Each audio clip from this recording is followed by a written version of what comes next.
नमस्कार दोस्तों, चलिए आइए देख लेते हैं टेस्ट नंबर 7।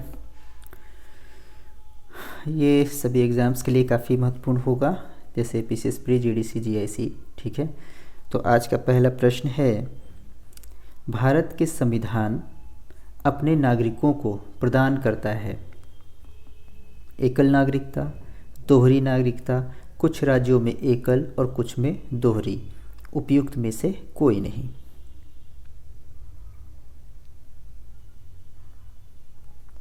तो इसका सही उत्तर क्या होगा? एकल नागरिकता। देख लेते हैं इसे। तो भारतीय संविधान एकल नागरिकता प्रदान करता है। नागरिकता भारतीय संविधान के भाग 2 अनुच्छेद 5 से लेकर 11 तक वर्णित है। ठीक है, कौन से भाग में? भाग 2 में, और आर्टिकल नंबर 5 to 11 तक याद रखेंगे इसे। नेक्स्ट क्वेश्चन है, भारत में नागरिकता संबंधी विधान बनाने का प्राधिकार प्राप्त है, यानी कि नागरिकता संबंधी कोई भी नियम या कानून जो है अगर बनाना हो तो वो कौन बना सकता है? लोकसभा, राज्यसभा, संसद, राज्य विधानमंडलों को। ठीक है, किसको ये अधिकार प्राप्त है कि वो विधान बनाए? लोकसभा, राज्यसभा, संसद या राज्य के जो विधानमंडल है उन्हें। तो इसका सही उत्तर हो जाएगा संसद। देख लेते हैं इसे। तो भारत में एकल नागरिकता की व्यवस्था की गई है, अभी हमने आप देखा है पिछले क्वेश्चन में। संविधान के भाग 2 में अनुच्छेद 5 से 11 में इसका प्रावधान है। अनुच्छेद 11 में आर्टिकल 11 द्वारा संसद, ठीक है, नागरिकता को अधिकार पर विधि बना सकती है। ठीक है, यानी कि संसद को अधिकार प्राप्त है कि वो नागरिकता संबंधी नियम कानून बना सकता है, अर्थात संसद को नागरिकता संबंधित विधि बनाने का अधिकार प्राप्त है। ठीक है, अगला क्वेश्चन देख लेते हैं। प्रथम भारतीय नागरिकता अधिनियम संसद द्वारा कब पारित किया गया? प्रथम भारतीय नागरिकता अधिनियम बताइए।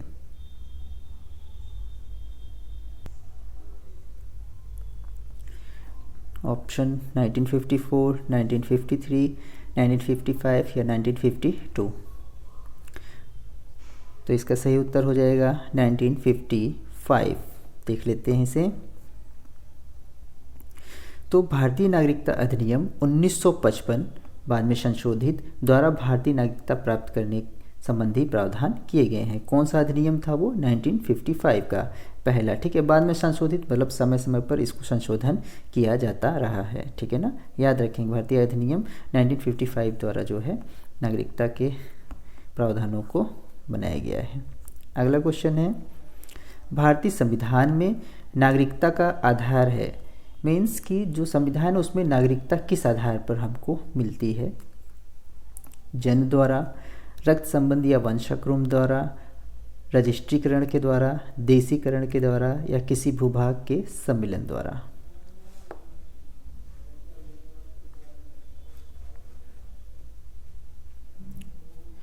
तो इसमें सभी ऑप्शन सही हैं।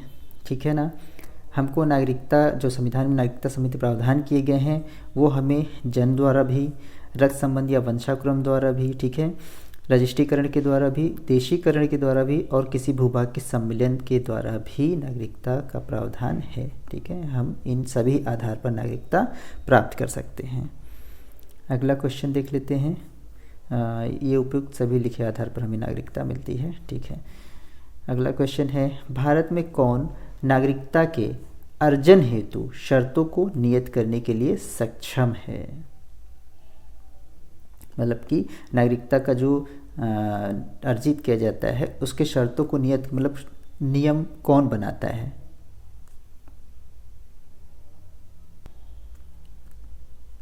बताएंगे आप लोग।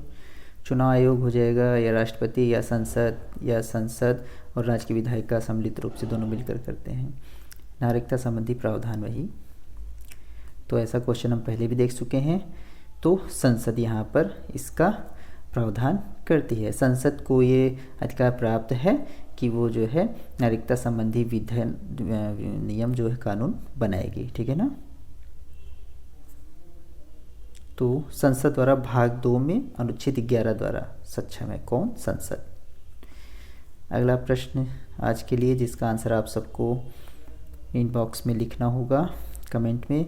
भारत में मौलिक अधिकारों से संपत्ति के अधिकार को किस संवैधानिक संशोधन के द्वारा हटा दिया गया है? 42वें, 43वें, 46वें या 44वें? इसका आंसर आपको कमेंट बॉक्स में लिखना है। Okay, thank you.